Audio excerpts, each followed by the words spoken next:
कि भाई संघर्ष पहला आया, हिट किया, वर्ल्ड वाइड से ही आया, संघर्ष 2 आया, उसका बहुत बड़ा प्रीमियर किया गया, हर जगह किया गया। उसके बाद अब डिमांडेड आ रहा है, हमारे कमेंट बॉक्स में लिखा जाता है कि संघर्ष 3 क्या है? संघर्ष 3 अब फीमेल पे बनेगी।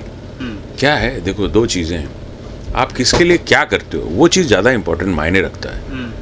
और आज की तारीख में जो कंपनियां करती हैं, आर्टिस्ट बदलते रहते हैं, आर्टिस्ट की जो है ग्राफ ऊपर नीचे होती रहती है, बट आर्टिस्ट अगर कंपनी के साथ मिल के नहीं चले तो वो सोचनीय मुद्दा है। और बहुत देखो, मैं एल्बम में नहीं आया था, पवन जी एक ऐसे आदमी हैं, ज़बरदस्ती मेरी कंपनी को एल्बम की तरफ लेके गए, बोले आप करो, क्योंकि मैं फिल्मों में ही था, मेरी फिल्म के गाने जो है वो सबसे ज़्यादा पॉपुलर हुआ करते थे, और मेरे पास फिल्में बहुत हैं, बहुत सारी चीज़ें हैं, बहुत क्रिएटिविटी है उसमें। तो बैठे बैठे पवन जी ने बोला कि आप एल्बम करो। मेरे पास कोई काम था नहीं, बोले यार आप सिर्फ फिल्में इतनी अच्छी अच्छी कर रहे हो, एल्बम क्यों नहीं करते? तो ये कंपनी चालू करवाया भी उनका ही है। अगर पवन जी नहीं बोले होते कि आप कंपनी और एल्बम का चालू करो, और तो मैं करता भी नहीं। और वजह भी यही है कि उनकी क्रिएटिविटी बोलते ना, तो आदमी कभी कभी कुछ ऐसी बातें पिंच करते हैं, है ना, और बाद में फिर अपने मूड में चले जाते, तो उसका मैं कुछ कर नहीं सकता। हाँ, बट कुछ चीज़ें अडॉप्ट करने की चीज़ें हैं जो आप बेहतर क्या कर सकते हो जी। फिर आपकी जो क्रिएटिविटी है और आपकी जो थॉट है उस पर आप रन करते हो जी। और हम लोग के बीच में जो भी पोजीशनिंग होती रहती है वो कभी, क्योंकि वो उनका मूड अलग रहता है, हम लोग का मूड, कोई एक आदमी मतलब 2 आदमी कभी एक मूड के नहीं हो सकते, तो हमेशा वो कभी पोजीशन इधर रहती है, कभी उधर रहती है, तो वो चलता रहता है। बट जो सिचुएशन पे ये है कि एल्बम, मुद्दा यही है कि एल्बम डोमिनेट करता है फिल्म इंडस्ट्री को, उसको दबा के रखता है। वो अब दबने की भी ज़रूरत नहीं है, एल्बम में भी फीमेल लोग काफ़ी सिंगर्स जो हैं काफ़ी ऊपर आ गए।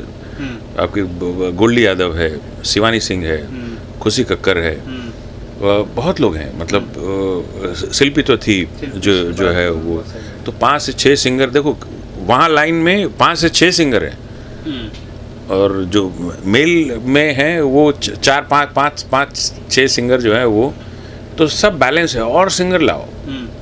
तो इन आर्टिस्टों को भी चाहिए, जैसे पवन जी को चाहिए कि मैं नया मेल कोई और सिंगर आता है, आप उसको आगे बढ़ाइए ना, क्योंकि आप तो टॉप पे हो ही, जो नीचे हैं 5-6 और क्रिएट करो आप, तो इंडस्ट्री ग्रो करेगी।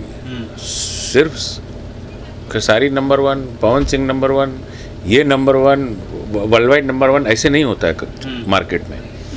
सारे नंबर 1 होने चाहिए अपने गायकी से, अपनी चीज़ों को लेकर के। लेकिन सर आपने सवाल कहा कि संघर्ष 3 में लड़की होगी, लड़की पे बनेगी, लेकिन इसमें हीरो थॉट है ना, वो तो मेरी थॉट है। हाँ। है ना, जब आप किसी को बना सकते हैं, संघर्ष 1, संघर्ष 2 कर सकते हैं। अब संघर्ष 1 में काजल राघवानी थी और खेसारी थे, तो मार्केट क्या करता है उससे हमको कोई क्या प्रॉब्लम चलते हैं उससे भी कोई खास लेना देना तो रहता नहीं। हम क्या दे सकते हैं आर्टिस्ट को, हम क्या ऑडियंस को दे सकते हैं, वो मैं करता हूँ। तो इस बार जो फिल्मों में होगा, सारी जितनी टॉप की जो लोग हैं, जो एक्ट्रेसेस हैं, वो उसमें दिखेंगे। तो मुझे लग रहा है कि तो खेसारी जी नहीं होने वाले, सस्पेंस रहेंगे उसमें, ऐसा नहीं है, रहेंगे। अब किस कैरेक्टर में रहेंगे वो आइडिया नहीं है हमको भी, अभी भी उनके लिए कुछ लिखा नहीं है अभी। अच्छा, तो मतलब ये कंफर्म हो गया कि संघर्ष 3 बनेगी? बिल्कुल बनेगी, बिल्कुल 100% बनेगी। तो भाई ऑडियंस, सिंपल सी बात है, आप लोग जो कह रहे थे कि भाई संघर्ष 3 कब आएगी, तो सर ने कंफर्म कर दिया है, बनेगी एंड बनेगी। कुछ डेट वगैरह कब से शूटिंग चालू होगा, या फिर माइंडसेट इस साल स्टार्ट करने की तैयारी है, या फिर इस साल रहेगी? इस साल रहेगी। डायरेक्टर कौन रहेंगे, वही रिपीटेड रहेंगे, पराग पाटिल ही रहेंगे, या फिर कोई नए डायरेक्टर होने वाले हैं? ये कोई माइंडसेट कुछ नहीं, उसका कभी कभी दिमाग इधर उधर चला जाता है, लेकिन फिर लौट के सही जगह पे आ जाता है। वो डायरेक्टर वैसा ही हो, तो पराग पाटिल ही रहेगा वो डायरेक्टर।